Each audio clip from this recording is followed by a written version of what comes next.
The proposal.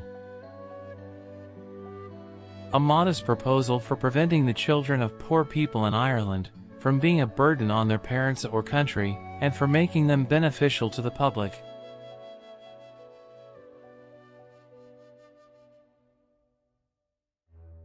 It is a melancholy object to those who walk through this great town, or travel in the country, when they see the streets, the roads and cabin doors crowded with beggars of the female sex, followed by 3, 4, or 6 children, all in rags, and asking every passenger for money. These mothers, instead of being able to work for their honest livelihood, are forced to employ all their time in strolling to beg sustenance for their helpless infants who, as they grow up, either become thieves for want of work, or leave their dear native country to fight in Spain, or sell themselves to Barbados.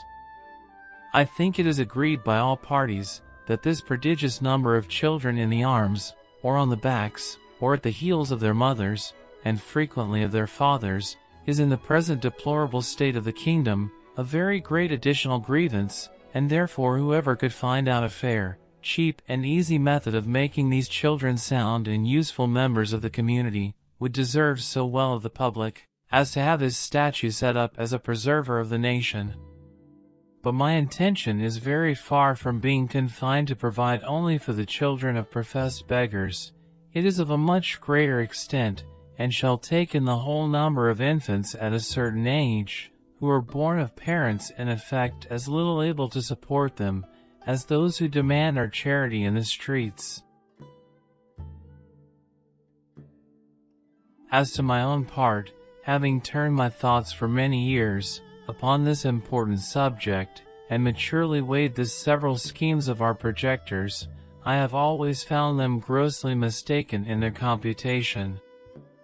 It is true, a child just dropped from its mother may be supported by her milk for a year, with little other nourishment, at most not above the value of 2 shillings, which the mother may certainly get, or the value in scraps, by her lawful occupation of begging, and it is exactly at 1 year old that I propose to provide for them in such a manner, as, instead of being a charge upon their parents, or the parish, or wanting food and clothes for the rest of their lives, they shall, on the contrary, contribute to the feeding, and partly to the clothing of many thousands. There is likewise another great advantage in my scheme, that it will prevent those voluntary abortions, and that horrid practice of women murdering their bastard children, alas, too frequent among us, sacrificing the poor innocent babes, I believe, more to avoid the expense than the shame, which would move tears and pity in the most savage and inhuman breasts. The number of souls in this kingdom being usually reckoned 1.5 million, of these I calculate there may be about 200,000 couples whose wives are breeders, from which number I subtract 30,000 couples, who are able to maintain their own children, although I apprehend there cannot be so many, under the present distresses of the kingdom, but this being granted, there will remain 170,000 breeders. I again subtract 50,000, for those women who miscarry, or whose children die by accident or disease within the year. There only remain 120,000 children of poor parents annually born. The question therefore is, how this number shall be reared, and provided for, which, as I have already said, under the present situation of affairs, is utterly impossible by all the methods hitherto proposed. For we can neither employ them in handicraft or agriculture, we neither build houses, I mean in the country, nor cultivate land. They can very seldom pick up a livelihood by stealing till they arrive at 6 years old, except where they are unusually successful, although I confess they learn the rudiments much earlier, during which time they can however be properly looked upon only as probationers, as I have been informed by a principal gentleman in the county of Cavan, who protested to me, that he never knew above 1 or 2 instances under the age of 6, even in a part of the kingdom so renowned for the quickest proficiency in that art.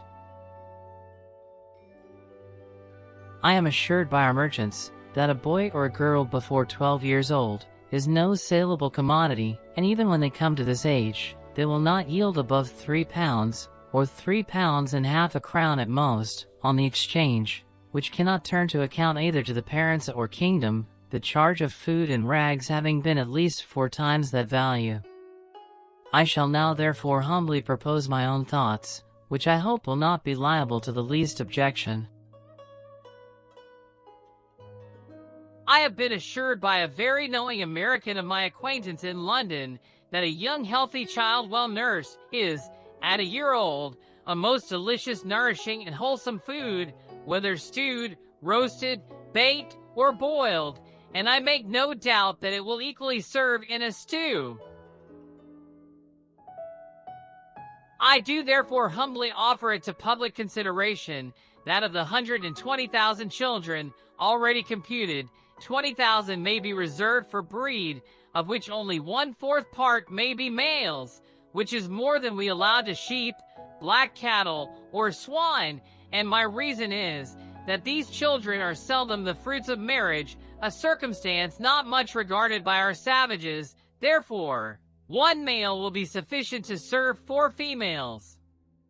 That the remaining 100,000 may, at a year old, be offered in sale to the persons of quality and fortune through the kingdom, always advising the mother to let them suck plentifully in the last month, so as to render them plump and fat for a good table.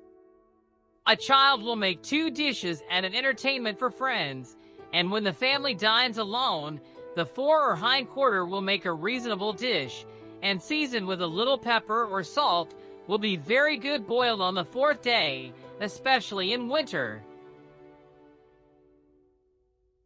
I have reckoned that, on average, a child just born will weigh 12 pounds, and in a year, if tolerably nursed, increases to 28 pounds. I grant this food will be somewhat dear, and therefore very proper for landlords, who, as they have already devoured most of the parents, seem to have the best entitlement to the children. Infant's flesh will be in season throughout the year, but more plentiful in March, and a little before and after, for we are told by a grave author, an eminent French physician, that fish being a prolific diet, there are more children born in Roman Catholic countries about 9 months after Lent. The markets will be more flooded than usual, because the number of Catholic infants is at least 3 to 1 in this kingdom, and therefore it will have one other collateral advantage, by lessening the number of Catholics among us. I have already computed the charge of nursing a beggar's child, in which list I reckon all cottagers, laborers, and 4/5 of the farmers, to be about 2 shillings per year, rags included, and I believe no gentleman would complain about giving 10 shillings for the carcass of a good fat child, which, as I have said, will make 4 dishes of excellent nutritional meat, when he has only some particular friend, or his own family to dine with him. Thus the squire will learn to be a good landlord, and grow popular among his tenants. The mother will have 8 shillings neat profit, and be fit for work till she produces another child. Those who are more thrifty, as I must confess the times require, may skin the carcass. The skin, artificially dressed, will make admirable gloves for ladies, and summer boots for fine gentlemen.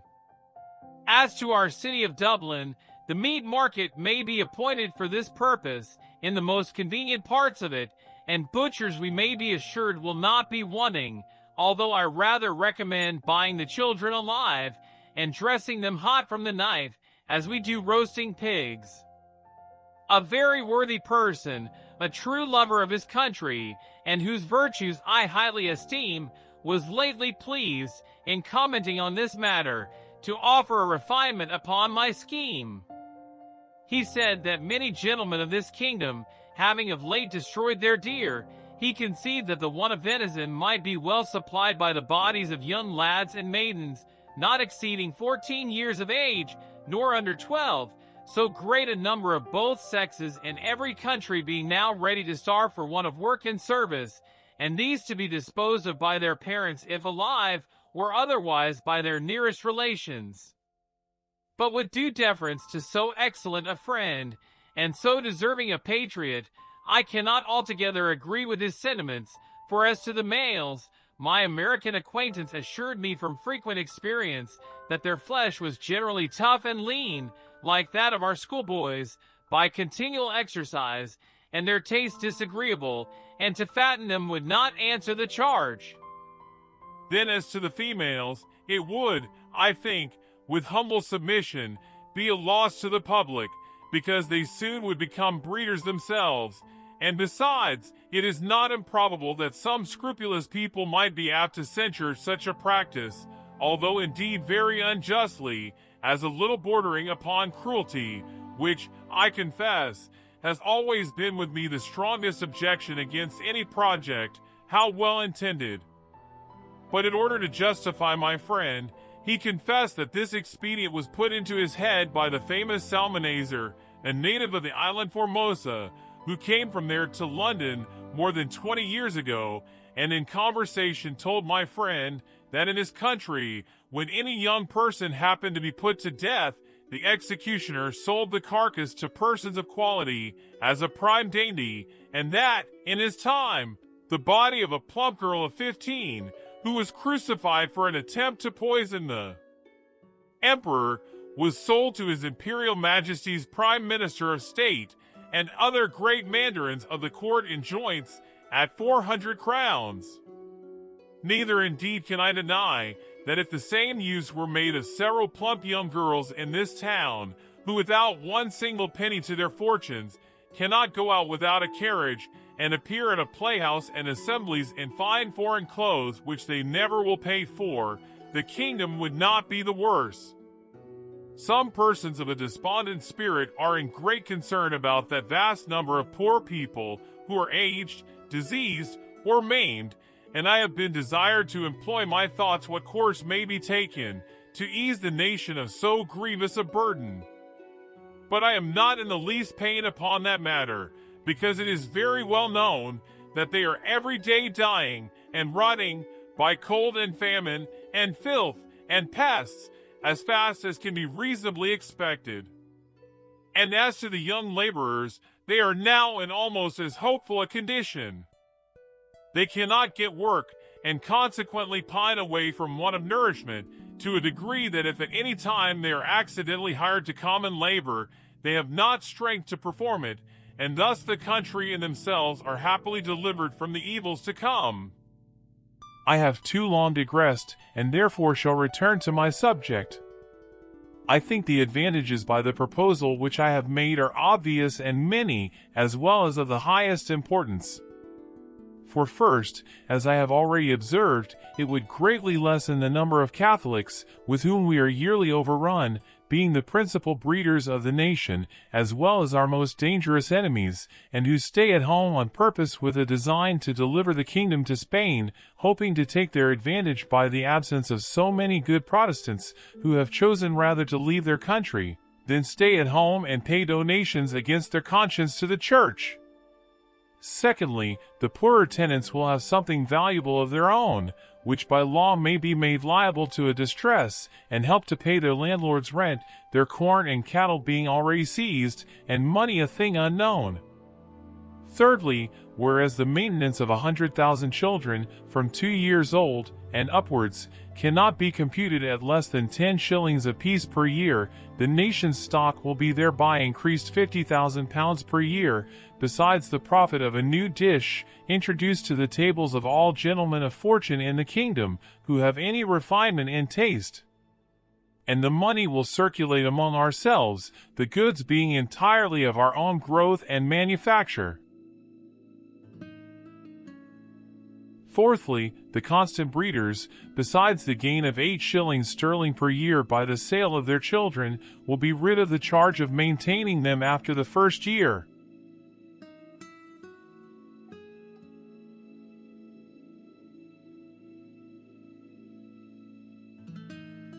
Fifthly, this food would likewise bring great custom to taverns, where the wine merchants will certainly be so prudent as to procure the best receipts for dressing it to perfection, and consequently have their houses frequented by all the fine gentlemen, who justly value themselves upon their knowledge in good eating, and a skilful cook, who understands how to oblige his guests, will contrive to make it as extravagant as they please. Sixthly, this would be a great inducement to marriage, which all wise nations have either encouraged by rewards or enforced by laws and penalties. It would increase the care and tenderness of mothers towards their children when they were sure of a settlement for life to the poor babes, provided in some sort by the public, to their annual profit instead of expense. We should soon see an honest emulation among the married women, which of them could bring the fattest child to the market. Men would become as fond of their wives during the time of their pregnancy as they are now of their mares and foal, their cows and calf, or sow when they are ready to deliver piglets, nor offer to beat or kick them, as is too frequent a practice, for fear of a miscarriage. Many other advantages might be enumerated.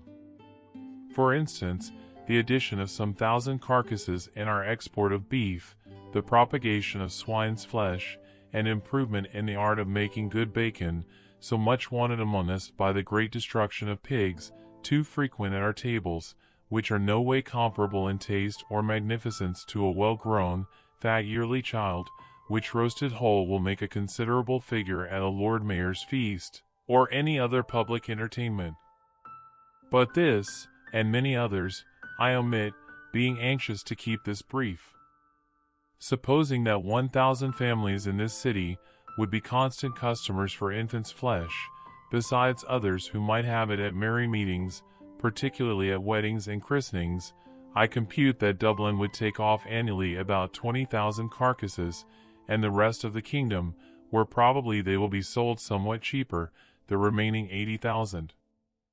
I can think of no one objection that will possibly be raised against this proposal, unless it should be urged that the number of people will be thereby much lessened in the kingdom.